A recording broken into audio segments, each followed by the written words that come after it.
The 3D Dynasty podcast on the Sports Gambling Podcast Network, brought to you by Edge Boost. Edge Boost enables you to double your bet with no interest. Go to sportsgamblingpodcast.com/edge to get started today. And we're going to recap a little bit of last week's show. Where's my guy, the FF Bourbon Dude? We had a fun show last week. We had two fun shows last week, checking out the AFC North, AFC East. Today we're going to cover the NFC North. And just a reminder, always housekeeping. If you like this show, you can always support us for free by really all you have to do is just hit the subscriber button. And so thanks, Jakey, for the soundbite, likes, reviews, all that stuff. And, of course, just send your comments and questions. We love to talk fantasy football. You can join our Discord channel. But let's recap the show. Brad, let's talk about what made you react like this? He was top 7, 8 dynasty receiver. You're having to pay up to get him. He did not feel like you were getting a top 12 Now, oh man! When I said that, you definitely reacted strongly. So, what did you think I said about T. Higgins? It sounded like you said to me that T. Higgins was not a top flight wide receiver. That's how I took it. It shocked me to hear it. That's obviously why you saw my reaction. But I'm curious if that's what you actually said. And so what I said was last year, he did not feel like a number one receiver. So last year, where he had 4 wide receiver 1 finishes, a bunch of wide receiver 2 finishes, and multiple wide receiver 3 finishes. So that's what I said. He is my wide receiver 10 in Dynasty. I think he's a great receiver. He's a borderline wide receiver 12 this year, but he finished wide receiver 17 last year, so he was not a top 12 wide receiver. But the reaction's good. It's on TikTok. It's on YouTube. Make sure you guys check that out. And we're always having fun on here, and one of the things you'll see is that Brad and I do not always agree on stuff, and that's fine. That's part of fantasy football. You can disagree without trying to kill each other like people do on Twitter.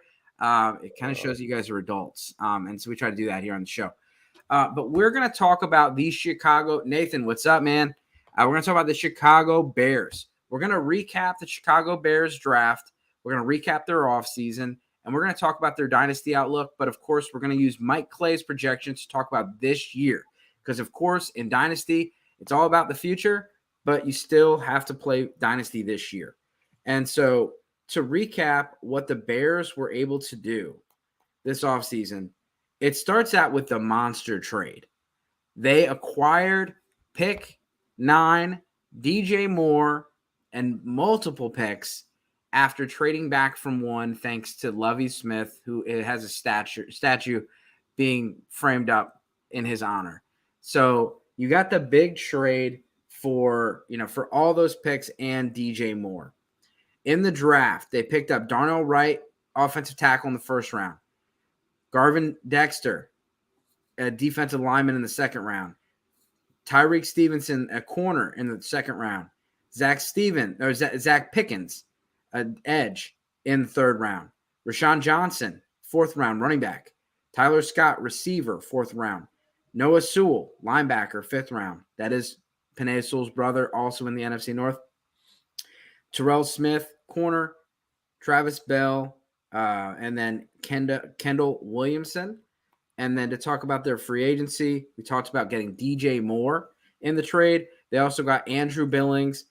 He's a defensive lineman, run stuffer. Dylan Cole, linebacker. Nate Davis, guard. Tremaine Edmonds, linebacker. TJ Edwards, linebacker. Deonta Foreman, running back. We got Rasheem Green, edge. Travis Homer, running back. You have Robert Tonyan, tight end. PJ Walker, quarterback. DeMarcus Walker, edge. And Ryan Anderson, a punter. PFF gave him an A- for the offseason and a B+ for the draft. Brad, as far as their offseason, what do you think about it? It was I mean, obviously, for the offensive side of the ball, I like a couple of the additions in DJ Moore and Roschon Johnson. I think they were looking for a replacement for David Montgomery. I do think, obviously, Khalil Herbert's the guy there, but I think seeing them add to that running back room is going to be helpful for them as a football team. Maybe not so helpful for us as fantasy folks who like to see that bell cow back, because now you got three guys that you're just not sure what that workload looks like. But I do like I said, the addition of DJ Moore really helping Justin Fields in the future, saying, hey, we're going to bring in some more weapons for you, somebody outside of just Darnell Mooney and a newly midseason acquired guy in Chase Claypool. It's going to be nice to see. You hope to see Justin Fields kind of take a little bit of a step in the progression for the passing game, which is really the only aspect of the game that we're really missing right now, because you saw him rush for over 1,000 yards. So now do we think that, or do we hope that with the weapons that they brought in, that he can now be that, an elite passer as well? So let's look what Mike Clay has him. He has him as the QB6 and says 312 points. How does he get there? It's 3,192 passing yards, 22 touchdowns, 12 interceptions, and 6 rushing touchdowns with 912 yards on the ground. They haven't played 15 games, so almost a full season. That's a lot of points. And QB6, that's good. That's really good. And so a lot of people are saying that this is going to be his Jalen Hurts kind of a year. What are your thoughts here about him as QB6? I mean, this just, again, we've talked about it before. It shows how rushing is just a cheat code for the quarterback position.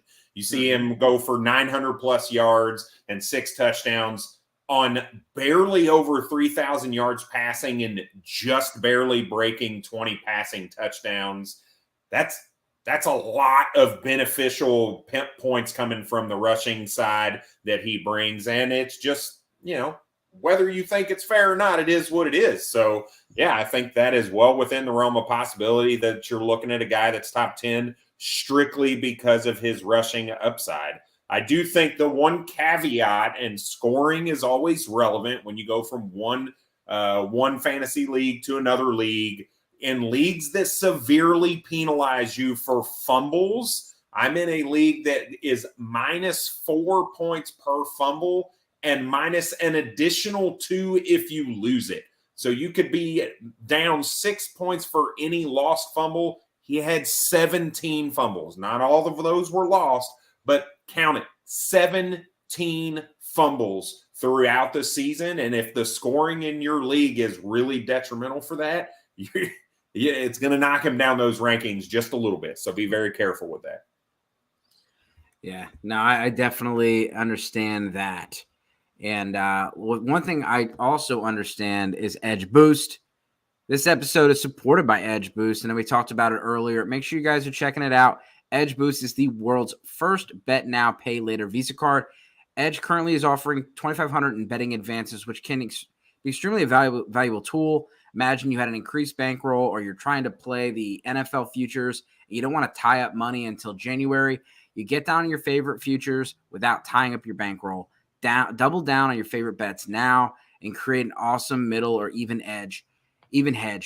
Edge Boost isn't some sleazy loan shark, as they charge zero interest. Do you know if any other way to access money to take place on your favorite bets and without any interest? No. Edge Boost can also be a part of responsible gambling, as you can set up daily, weekly, and monthly limits across all your betting accounts all in one place. Support SGPN and grow your bankroll by going to sportsgamblingpodcast.com/edge to sign up. That's sportsgamblingpodcast.com/edge. You must be 21 or older to use. Problem gambling, please call 1-800-GAMBLER.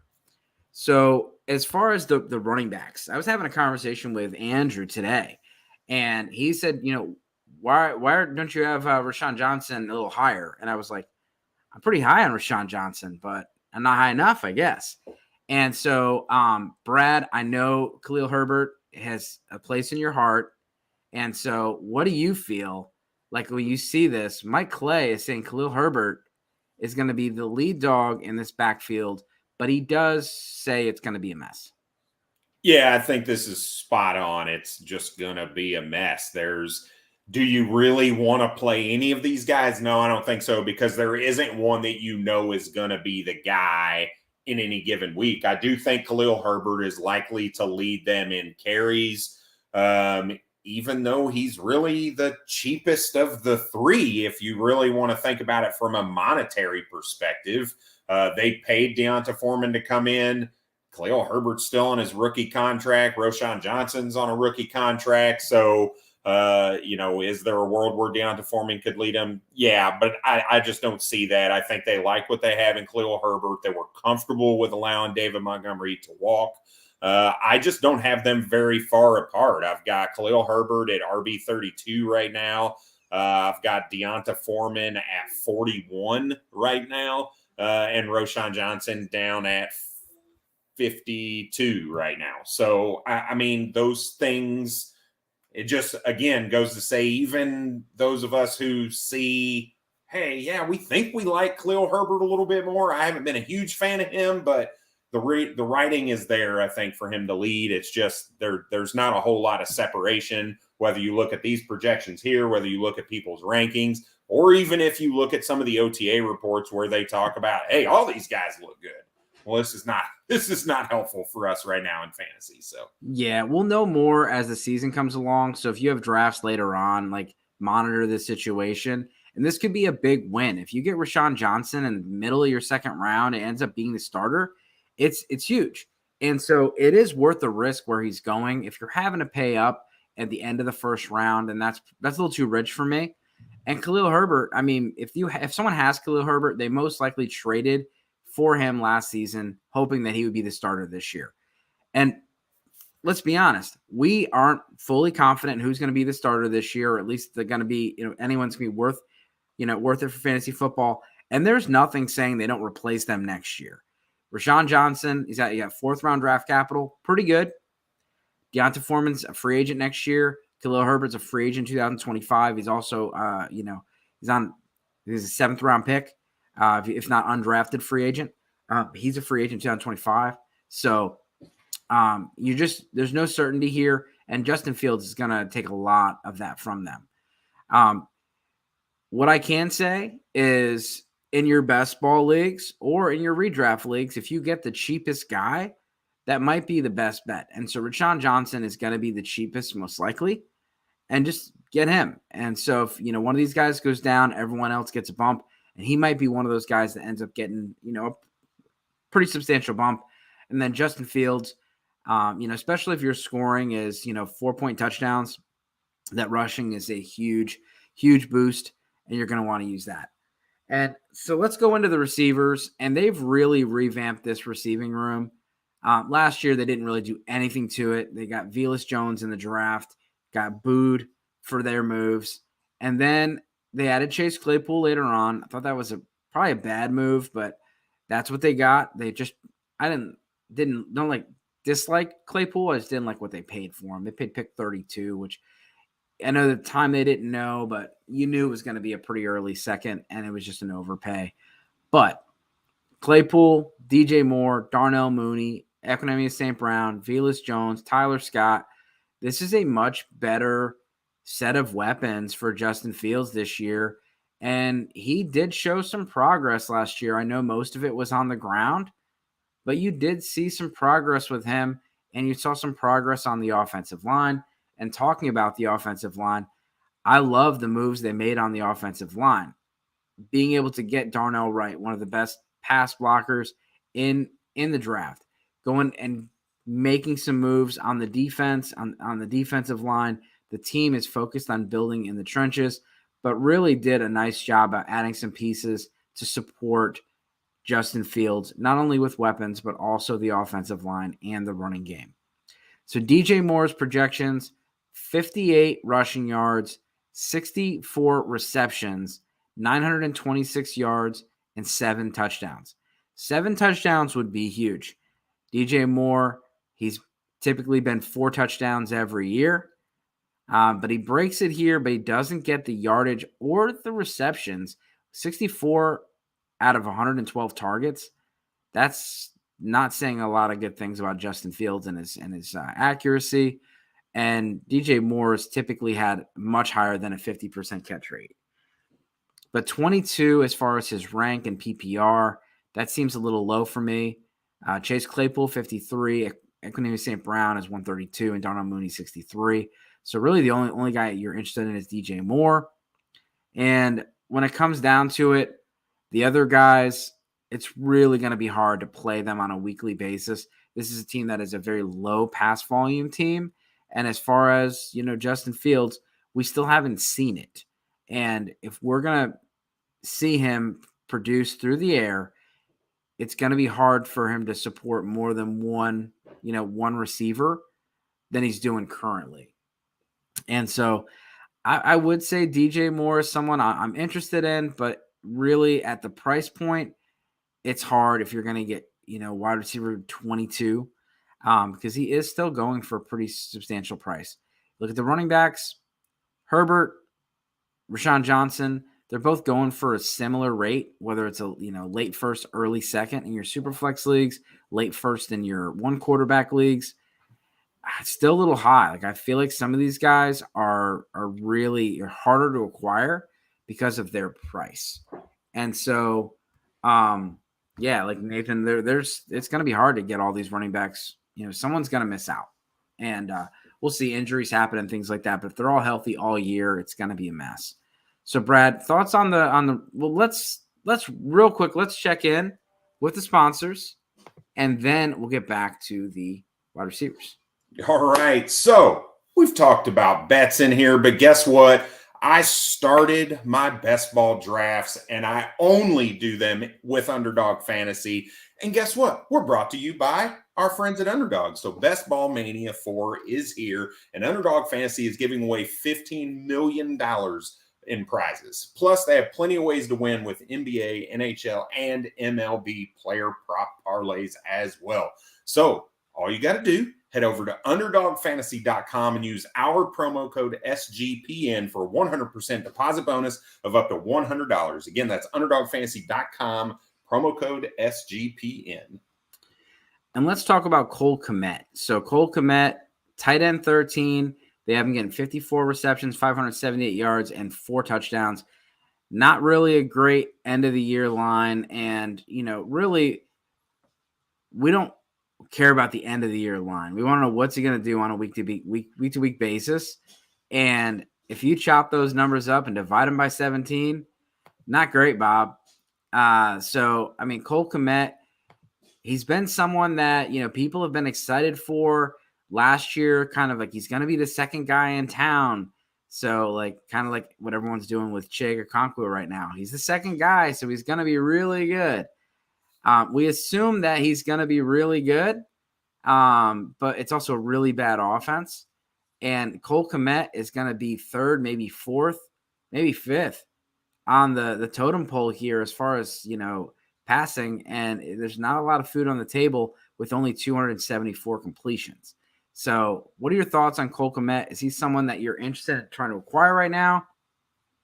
I am, because I think the price is pretty cheap. He's coming off the board right now as tight end 13 in Dynasty ADP, but this is a guy that led his team in targets last year. Now, I understand that was a team without DJ Moore, but I do think it shows the trust level that the organization has in him, the trust level that maybe Justin Fields has with him. Now, do I think he's going to be the number one target getter in Chicago? No, that is the crown for DJ Moore. But I do think it's plausible that this guy is number 2 in targets in the team.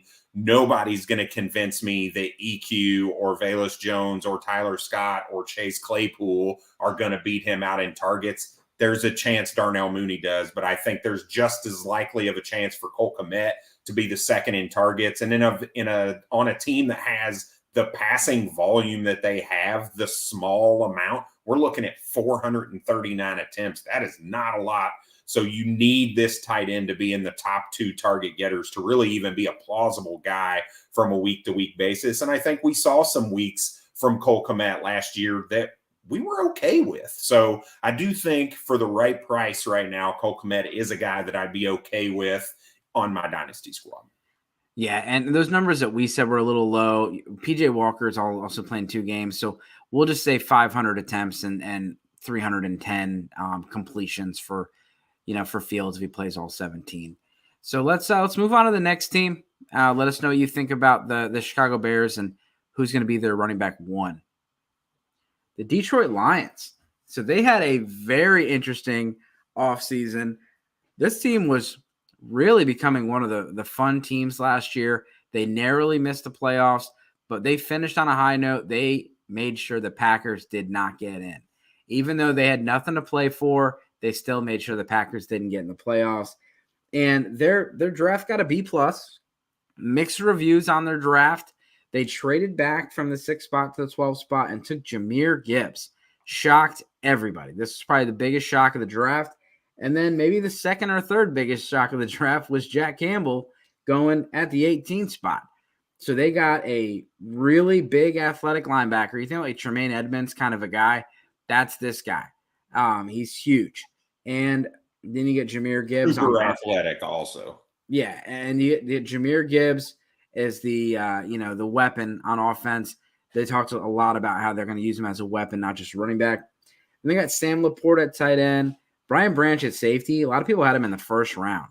And so you talk about all the value they might have lost in the first round. They gained it when they got Brian Branch in the middle of round 2. Then Hendon Hooker round 3, another guy that potentially could have been a first-round play. They get Hendon Hooker round 3. Then they get Broderick Martin, defensive lineman. Then they got Colby Sorsadal, a tackle. And they got Antoine Green from Michigan State, wide receiver in the 7th round. B+ on the draft. And then their offseason, they got Chauncey Gardner-Johnson from the Eagles. He's kind of a star kind of a player. He plays in the nickel, plays in the slot, plays safety, plays in the box, plays really kind of a chess piece. Graham Glasgow is a guard, Marvin Jones Jr. receiver. They got Jake McQuaid, long snapper, David Montgomery, running back, Emmanuel Mosley, corner. They got Reeves Maben, linebacker, and Cameron Sutton, corner. They had the worst secondary in football last year by a lot. They were 32nd in passing yards allowed, 32nd in passing touchdowns. They were 32nd on third down conversions. They just everything as far as the passing game, they needed to fix it. And what did they do? They attacked it in free agency. And that really should help the offense keep them on the field more. So Jared Goff last year played one of his best years since, best years, period. But it was definitely the best that we've seen him since he's left the Rams and really revitalized his career. So this year, they have him projected for 3,925 yards in 16 games, 24 touchdowns, 11 interceptions, just a little bit on the ground, 82 yards, 2 touchdowns. For QB 17, QB 17 seems a little light for me, Brad, and maybe recency bias. I'm getting excited about Jared Goff from last year, but I'm looking at these weapons, and I think Jared Goff's going to be higher than QB 17. I mean, I don't know that his situation's really changed all that much, right? He's swapped DeAndre Swift, an excellent pass-catching running back, with Jahmyr Gibbs, an excellent pass-catching running back. Amon-Ra is still there. They had Josh Reynolds and DJ Shark. They've got Jamison Williams and Marvin Jones. They had TJ Hawkinson for about half the season, and now they've got Sam Laporta. So I don't know that the situation has really changed for Jared Goff, but you look at these projections, and Mike Clay is saying, hey, I think he's going to be a worse passer from a yards per attempt perspective. He's going to have a lower touchdown efficiency, and he's going to throw more interceptions. I just don't know, right? Jared Goff made a lot with a pretty bad offense from a just names perspective, right? If you look at who their second targeted receiver was last year? Last year it was is either Khalif Raymond or Josh Reynolds. It was Khalif Raymond. These guys that are number 5 on the list now, right? So they're not no names. They're guys that you could definitely have. I remember writing my waiver wire article early on in the season saying, hey, go get Khalif Raymond before those targets start to dry up, right? And Jameson Williams comes back. That didn't necessarily come to full fruition, but now they bring in a Detroit favorite, I would really say, in Marvin Jones, a guy that can play outside. Jameson Williams is going to be back after his suspension. So I think the numbers are going to be very close to the same if Jared Goff can maintain the poise that he was able to. He's still behind a really good offensive line. He's got David Montgomery that can carry the rock, much like a Jamal Williams was able to last year. So I like where Jared Goff is, and I'm telling if I can get him at QB 17 price right now, I'm gonna snatch that up every time. Yeah, no, I'm a fan, and I do think he's a good QB too. He doesn't have the rushing upside, so he doesn't have those boom weeks, but he does feel like a safe play. And that Jameson Williams suspension definitely does hurt, but I think once Jameson Williams gets in there, it'd be a big boost for this team. And so let's go to the running backs. Jahmyr Gibbs, they have him down. Before we can't just breeze by your guy, right? So from we are a dynasty pod. Where are we at with Hendon Hooker? I know you're really high on him. I was high on him. If Jared Goff has another season like he had last year, 4,400 yards, 29 or 30 touchdowns, single-digit interceptions, do you think there's a pathway for Hendon Hooker, or do they just stick it out with Jared Goff? Jared Goff's going to have to play bad for them to move on from him. They have incentive to do so because of the money. If you look at his contract and the dead cap, they can move on from Jared Goff. But they seem to like Jared Goff, that he's got the locker room, he's got the coaching staff. The wheels would really have to fall off. If Jared Goff plays bad, yeah, Hendon Hooker has an opportunity to take over this team as soon as next year. But they're looking at it a redshirt year for Hooker, and it might be a year or two. And maybe Hooker doesn't see the field. But Goff's going to have to – I wouldn't say he's going to have to – he's having breathing down his neck or anything. But it is a situation where if Goff doesn't play worthy of a $40 million contract, then he could be moved on from easily. And Hendon Hooker's he's on a cheap deal, 3rd-round pick. If you were to play, you'd have a lot of money to spend on other players if Goff is not playing at a level that is going to help them win some playoff games. Yeah, where I'm at, this whole roster is young. When you look at Jameson Williams, Sam Laporta, Jahmyr Gibbs, they have a young core. They can afford Jared Goff. Now, do I think they're going to re-sign him to a big deal? No. But there's, in my eyes, if he comes out and is even 3/4 of the quarterback that he was able to be last season, I think they look to try to figure out how to restructure his contract, because they're not. I just don't see them paying him $31 million next year when they can save 25 or 26 by moving on. So I do think it is a very restructurable thing, or maybe they re-sign him to a 3-year deal and bump that number down back a little bit, or whatever the case is. I think Jared Goff has been humbled enough to where he might take a deal like that. We saw Tom Brady do it a ton. I'm not comparing skill sets, but we saw Tom Brady take pay cuts constantly, year in and year out, to allow the team to bring more talent in. And I think Jared Goff, in his situation coming from LA over to Detroit and all the background noise and the rough first season he had, and then came out this past season and played really well, I think there's a world where he ends up just being the long-term answer for them with a longer deal that is just a little bit more team-friendly, and Hendon Hooker is gone. So for me, I'm buying Jared Goff, and I'm using the narrative of they drafted Hendon Hooker, and I loved Hendon Hooker. This guy had 80-7 touchdown to interception, blah, blah, blah, and using that as a narrative to be able to get a little bit of a discount on Jared Goff. We'll see. The $30 million is pretty team-friendly these days. And so you look at what Daniel Jones – I believe that's the 5th highest paid quarterback salary. Well, and once Burrow – I'm sorry, number 3.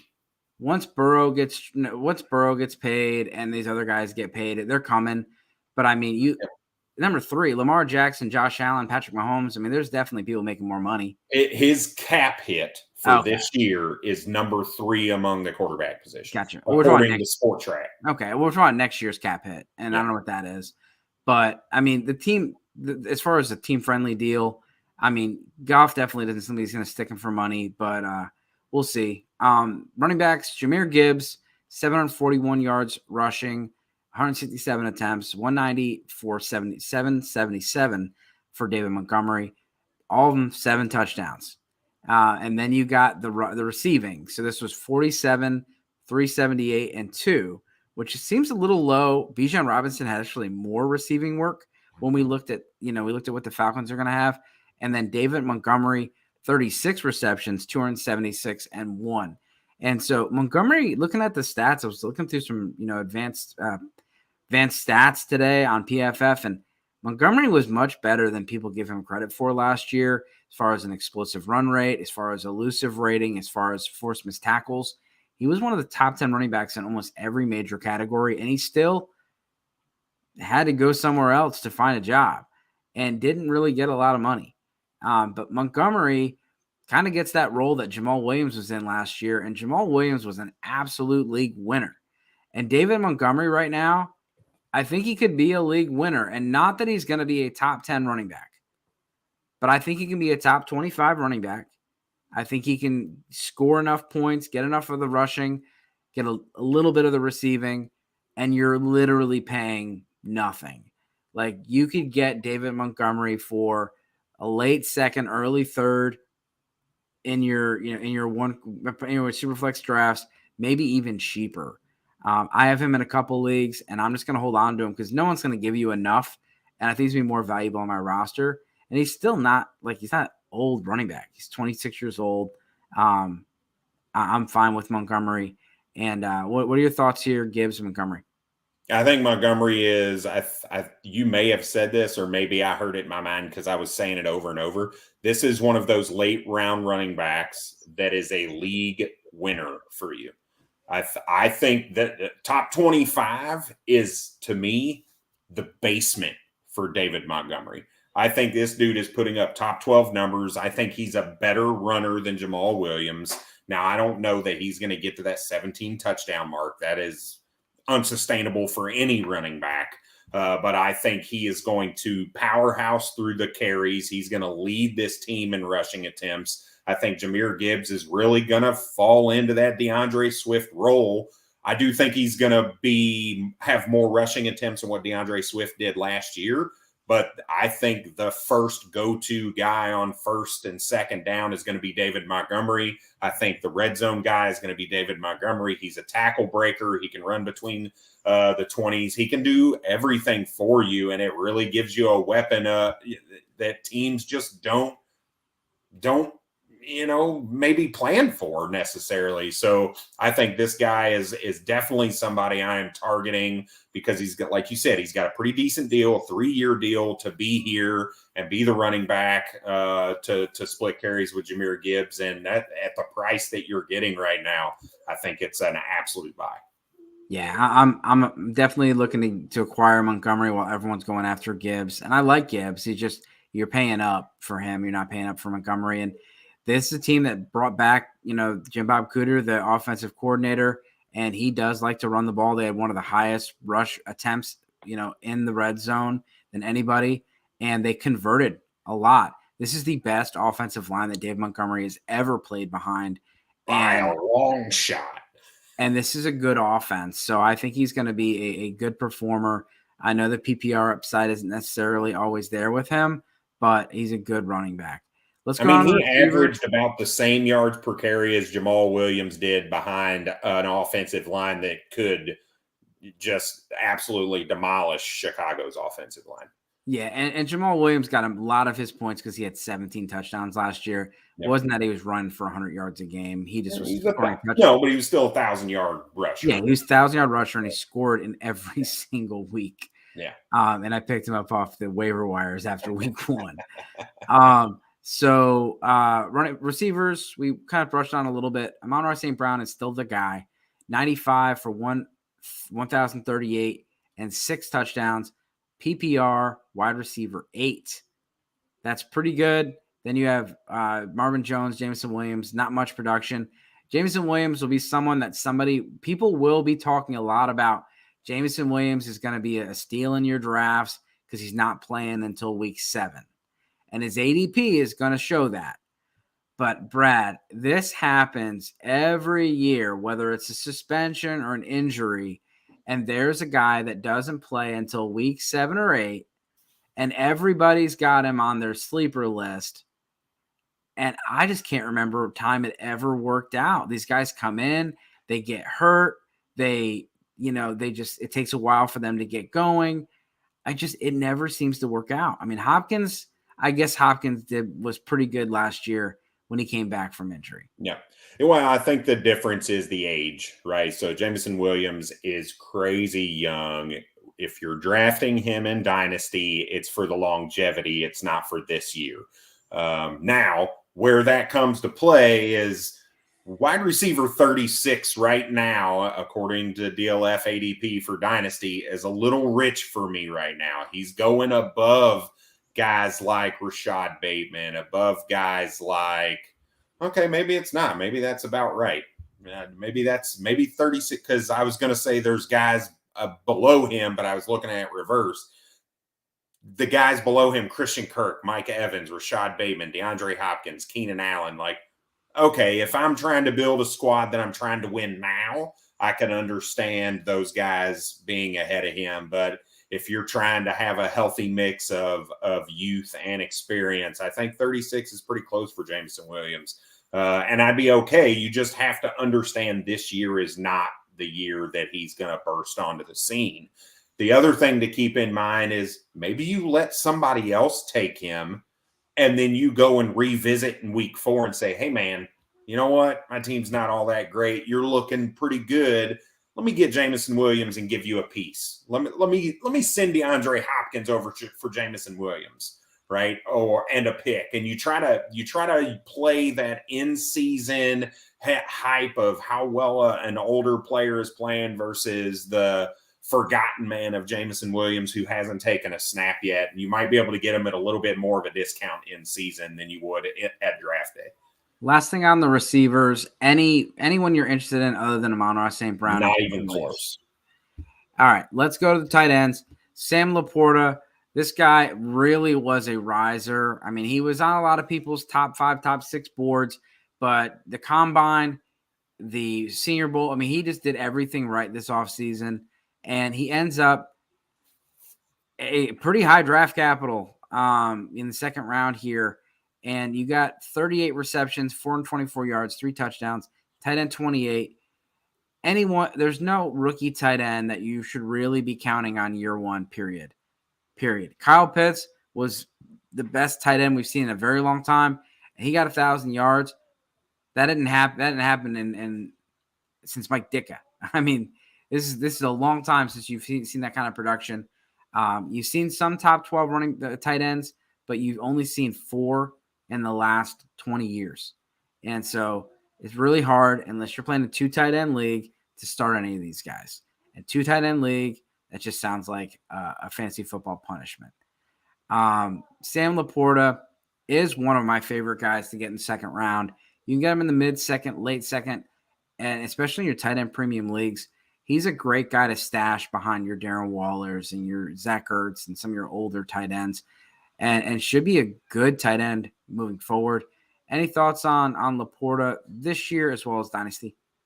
There's a whole lot of vacated targets, man. I mean, a whole lot. 227 according for 4 for 4 for the Detroit Lions.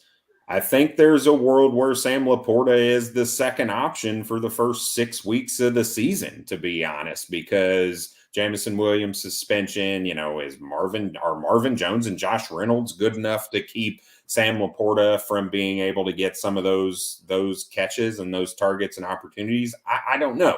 Now, I'm not trying to say Sam Laporta is a top 10 tight end this season or anything like that, but tight end 28 to me is just way off the mark. These other 3 guys are not keeping Sam Laporta off the field right now. I think he is their every down passing tight end, pass catching tight end. And because of the amount of targets that are available, I think he's quite possibly probably the second, probably the third, if you really think about Jahmyr Gibbs, the third option on the team. And that can produce you some pretty solid weeks. So I think he's closer to that 15 to tight end 15 to 20. And we've talked about it before. That's really only like a point difference. So it's not like tight end 20 to 28 is much different, but I do think he's going to be a little bit higher than that. Actually, quite a bit higher than that by the end of the season. Yeah, we just had Cole Kmet up, and they were very similar numbers. Yeah. So 28 it's more the numbers, like 424 yards and 3 touchdowns. I think Cole Kmet had 4 touchdowns and the same yards, same receptions, and he's tight end 13. So let's move on to the next team. All right. We got the Green Bay Packers, and they got a B+ from PFF for their draft. Lucas Van Ness. Look up his YouTube, his draft moment. Some drunk dude at the party. I still don't know what the relation was. Just dive bombs on him when he's getting the call from the Packers. Luke Musgrave, tight end, the second round. Jaden Reed, receiver. Tucker Kraft, tight end. Colby Wooden, edge. Then they have Sean Clifford, quarterback. Dontavius Wicks, receiver. Carl Brooks, D lineman. They have Anders Carlson at kicker. Then they have Carrington Valentine, corner. Lou Nichols, running back. Anthony Johnson, the safety. And then they have Grant DeBose, another receiver out of Charlotte. Got a B+ again. And then for their offseason, the biggest news, Aaron Rodgers is out of town. Traded him for a conditional first-round pick next year, as well as pick, I think it was pick 52 or pick 42 that the Jets received in the Elijah Moore trade from the Browns. And they added Travarius Moore and then Matt Orzik. So they got a safety and a long snapper. So very boring free agency for the Packers unless they go and make a splash. But Jordan Love season. It is Jordan Love. And they actually re-signed Jordan Love to a 1-year extension. So he's going to be the quarterback for at least 1 more year. Probably, it looks like 2 based on the contract. What are your thoughts here? They got him at QB 24. I can't get on board, man. I just can't. And I know, like, you look at everything and it looks good. And the 85% adjusted completion percentage, 9.3 yards per attempt. He's not throwing back, turnover worthy plays. If you look at some of these PFF metrics,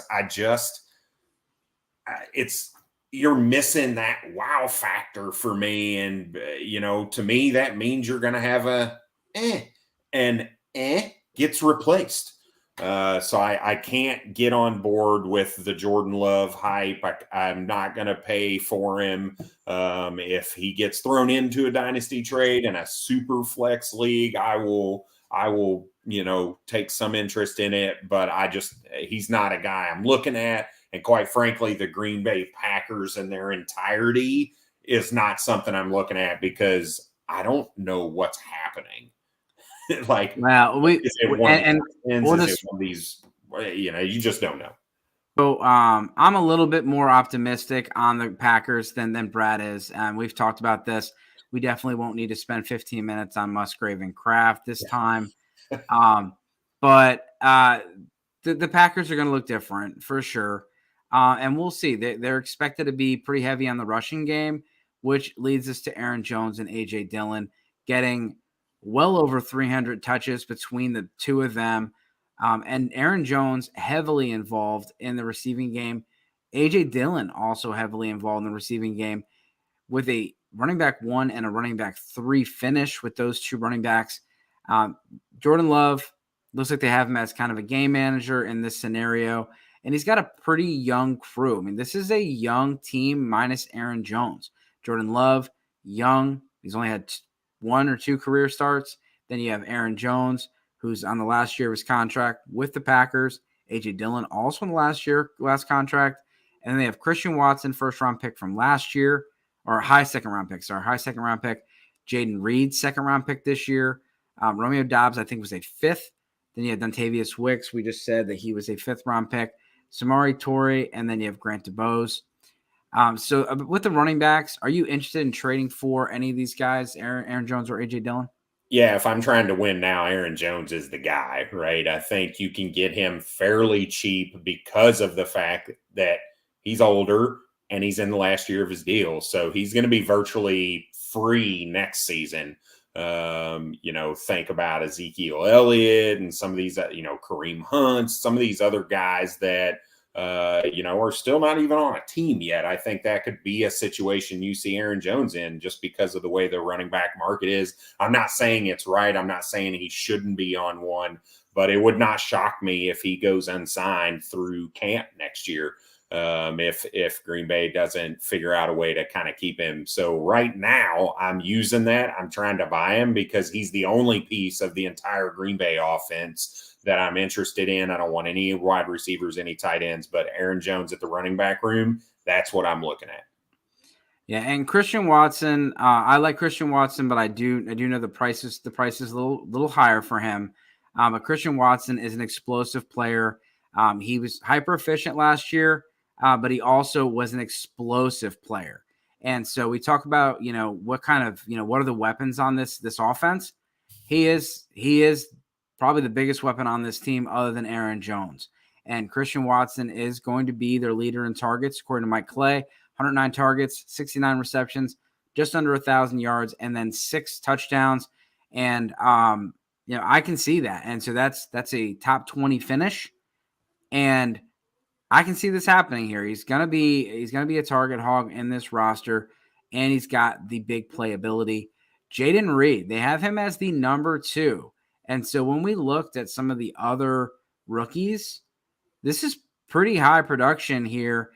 You have 76 targets going to Jayden Reed, 76 to Romeo Doubs. So they're really kind of hedging their bets on who's going to be the number 2. 47 receptions, 586 yards, and 3 touchdowns for Jayden Reed. And then you have Romeo Doubs, 46 receptions, 572, and 2. Talk about a team with a lot of vacated targets. You got Randall Cobb's out of town, Alan Lazard's out of town, Robert Tunyon's out of town. This team also has a lot of vacated targets, and these are the guys that are going to get them. And Dontavian Wicks is another guy that you can see is pretty high on the board. Any thoughts here on the wide receivers? 258 targets to be exact are open for grabs. I'm going to take the cheapest option in drafts. I'm hoping that turns out to be Jayden Reed because I do think eventually he's going to end up being the number 2 option behind Christian Watson. I can't pay for Christian Watson, right? That's you talked about that a little bit earlier.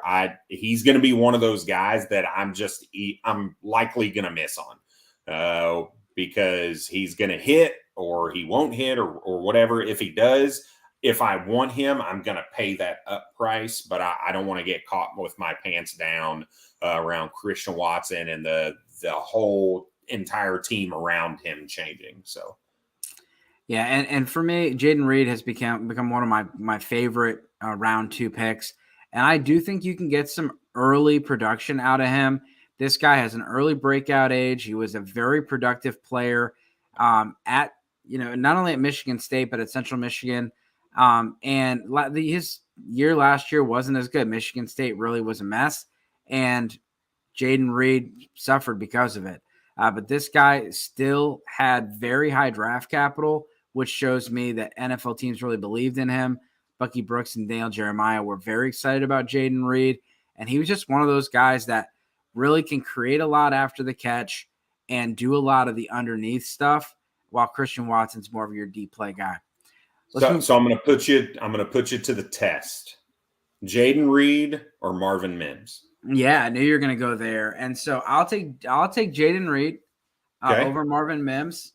But if you look at my Dynasty Planet, 4-4, I am splitting, hedging the bet. I got half Marvin, half Jayden Reed. I may have 5 of one of them because I had so many late seconds and early thirds. All right, Jayden Reed or Elijah Moore? I'd have to look at my rankings. That's a tough one. Elijah Moore is someone that, we haven't seen anything from him since his, rookie year. But I think he's in a good situation. And so probably Elijah Moore, but it's super close. All right. We'll do one more. This one's a little bit, I feel like probably a little bit easier. Jaden Reed or Cortland Sutton? I'll take Jaden Reed. I think Cortland Sutton has just not been the same since the knee injury. That's kind of the ADP realm you're looking at. You're looking at Cortland Sutton, Kadarius Toney, Marvin Mims, Elijah Moore, Josh Downs, Wan'Dale Robinson, like all these kind of, we'll say, number 2 options for their teams. What do you want to, take your pick of the litter kind of deal? So, okay, cool. Yeah, and with the rookies, of course, there's the unknown is always the excitement. But Jaden Reed was a guy that I was really getting higher on. It's funny. I was listening to one of our episodes from before the draft, and we were talking about some of these guys, and I was like, 2 guys that are going to go much higher are Jaden Reed and Jonathan Mingo. Mingo, yeah. Man, I nailed it. And in the next sentence, I said the Baltimore Ravens only have 6 draft picks. They're not going to take a receiver in the first round.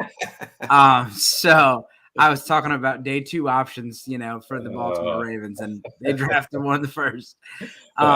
Yeah, win some, lose some. That's and then right. You have Luke Musgrave. He's really one of the biggest projections in this draft class. He is a super athletic guy. He is a massive tight end at 6. I think he believes 6'7", 255 pounds, and he moves really, really well. And so, as far as a projection, this is it. He has not a lot of production in college. Some of it's due to injuries, but this guy is projected to be the number 1. And they have Tucker Kraft. This team's expected to do a lot of 2 tight end sets, a lot of running of the football, and the tight ends are going to be nice blankets for Jordan Love. And so you may not see them deep down the field, but you're going to see them, getting targets closer to the line of scrimmage. They have 43 going to Luke and 33 going to Tucker. And then you have about 600 yards, 250 yards combined, or 550 yards combined, 4 touchdowns. Musgrave and Kraft, I mean, those guys, they are a little bit later. I mean, 3rd round, 4th round picks. Any interest? In Dynasty, yeah. I think Luke Musgrave coming off as the tight end 18 in Dynasty startups behind Chiga Okonkwo, behind Greg Dulcich, behind Evan Ingram, just before Trey McBride and Juwan Johnson. I think that's a really good, solid value price to get a guy as athletic as Luke Musgrave. And you hope, right, if you're waiting to take a tight end, hopefully he's your tight end 2 at this point. And he's got a very high ceiling if he hits it. So I really like the value at tight end 18 in Dynasty startup drafts for Luke Musgrave. Yeah, same. And he's going an early 3rd round in your rookie drafts. And then if you want to double your bets, just go get Tucker Kraft in the 4th round or as an undrafted free agent. Both are good players. I would have liked to see one of these guys go to their own situation. But I think they're both going to be, I think there's a good shot one of these guys is going to be really good. And, we'll see. Let's go on to the last team, the Minnesota Vikings. And so the Minnesota Vikings, they had a good draft. They got a B- from the PFF guys. Jordan Addison in the 1st round, wide receiver. Mekhi Blackman, corner. Jay Ward, corner. It'll say Jacqueline. Jacqueline, however it is. Roy, defensive lineman. And then you have Jaron Hall, cornerback. Dwayne McBride, running back. And so Dwayne McBride was a 7th round pick. And we'll be talking about him for sure. And then as far as the offseason, they acquired Marcus Davenport, probably one of the highest pieces they picked up. He's a edge from the Saints. Dean Lowry, defensive lineman. Byron Murphy, corner. Josh Oliver, tight end. Brandon Powell, wide receiver. Troy Reeder, linebacker. And Joe Juan Williams, corner. B+ for the offseason. The Vikings were one of the best teams in the league last year until they ran into the juggernaut that is Daniel Jones and the New York Giants in the playoffs. Kirk Cousins had a really, really good year. He loses Adam Thielen, but he gets Jordan Addison. And he added TJ Hawkinson, which I really think kind of unlocked this offense. And Hawkinson was peppered with targets when he got to Minnesota. They did not waste any time. So Kirk Cousins, QB 9. What are your thoughts here? 4,487 yards, 29 touchdowns, 102 on the ground with 2 TDs. QB 9. Yeah, I think that's about. I mean, he is kind of that consistent 9 to 12 quarterback. You know, when you do not play Kirk Cousins in your starting fantasy lineup, which is nice. But no prime time. Yeah, that's right. But any other time that he plays on Sundays, you're good to go. He's locked and loaded. And I think if things stay the way they are, I think that's going to be the best thing for Kirk Cousins and really for the Minnesota Vikings offense. I do think it's a lot of noise for Dalvin Cook right now. I don't know that he's actually being moved. But if they do move him, I don't know that I believe that Alexander Mattison can do the same thing that Dalvin Cook does as consistently as Dalvin Cook does it. And I do think that's going to make them a little more of a one-dimensional team and could hurt the overall production for Kirk Cousins. So my hope, knock on wood, is that Dalvin Cook is on this roster for this year because I think it's the best thing for the team. So I think adding Jordan Addison really helps Kirk Cousins with just really another security blanket saying, hey, you know what? JJ, go do your thing. But guess what? I've got a guy that can play underneath now that can maybe draw a little bit of coverage in. Now maybe I can hit KJ Osborne over the top and use that speed that he's got. And TJ Hawkinson is there as well. I just think they've got a lot of pieces and there's enough volume to go around to have 3 viable receiving options in Justin Jefferson, Jordan Addison, and TJ Hawkinson. Yeah, and we disagree on Alexander Mattison. I think Madison has been very good whenever he's got an opportunity, and I know you said that he's just been meh. And I think there's some people who agree with you and some people who agree with me. And Dalvin Cook, it is smoke. There's nothing out there, but I'll say this: last month, the Minnesota Vikings quietly changed their Twitter banner, and it changed from Dalvin Cook to Alexander Mattison.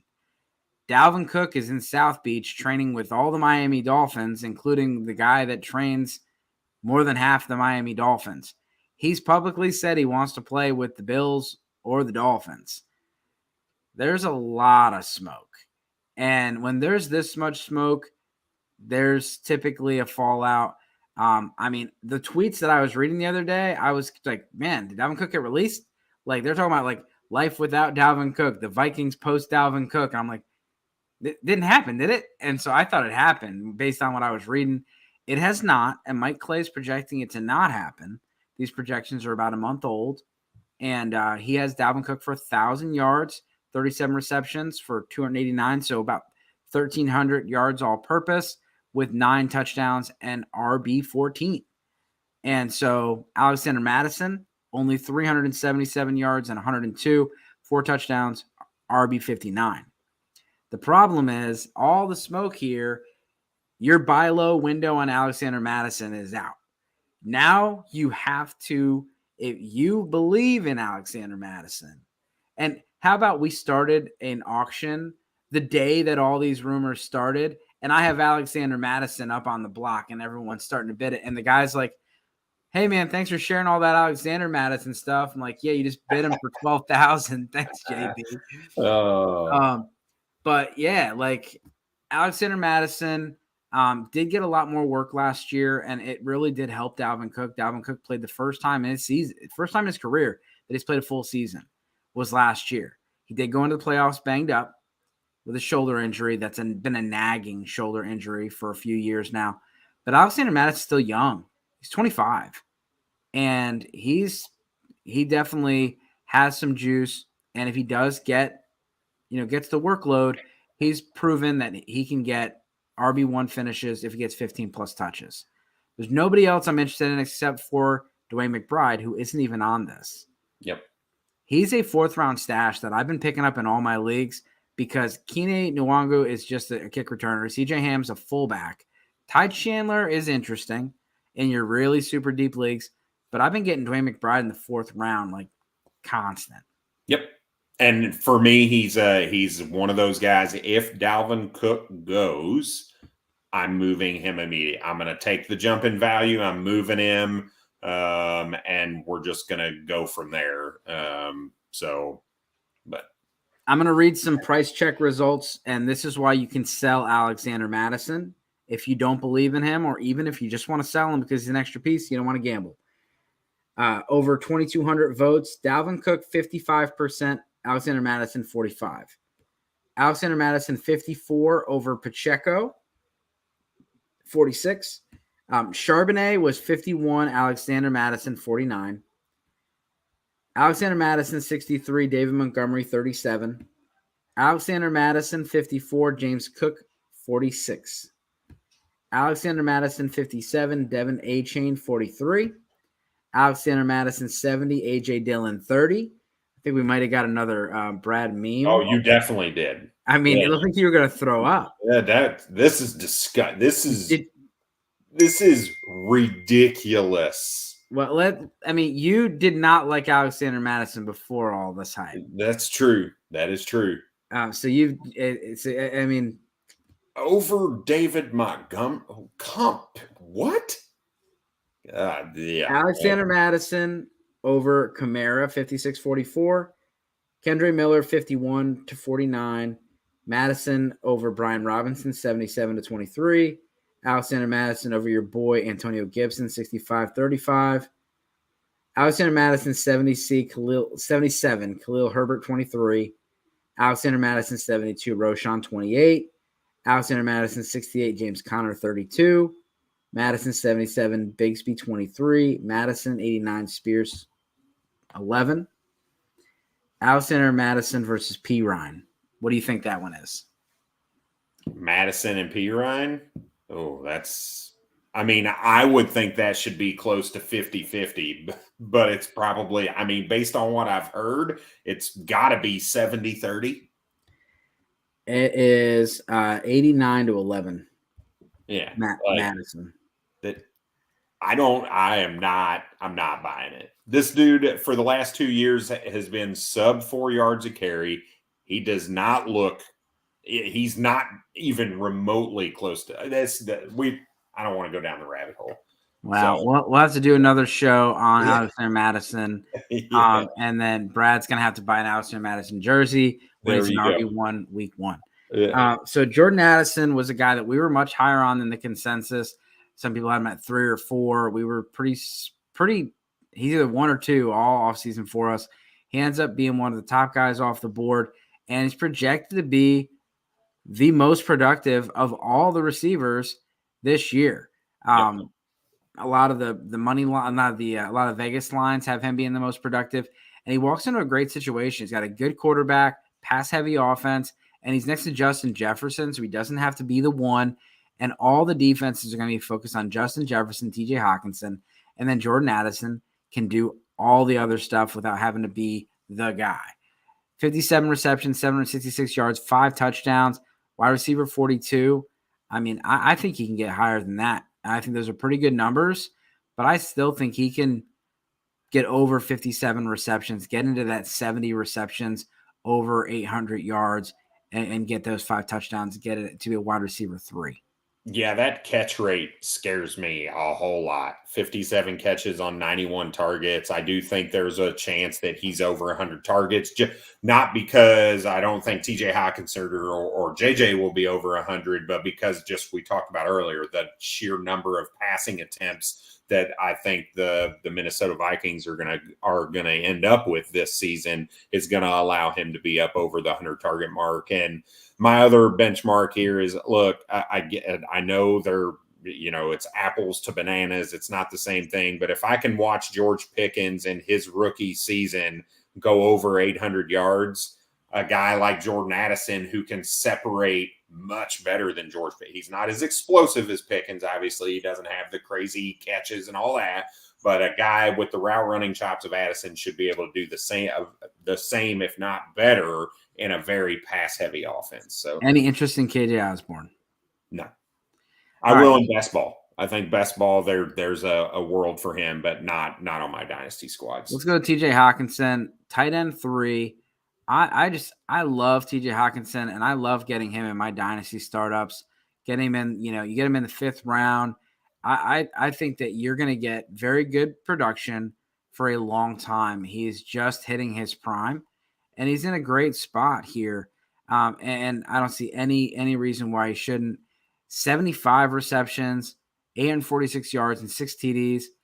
I mean, he was getting double-digit targets every week since joining the Vikings. 110 targets. That's a fair projection.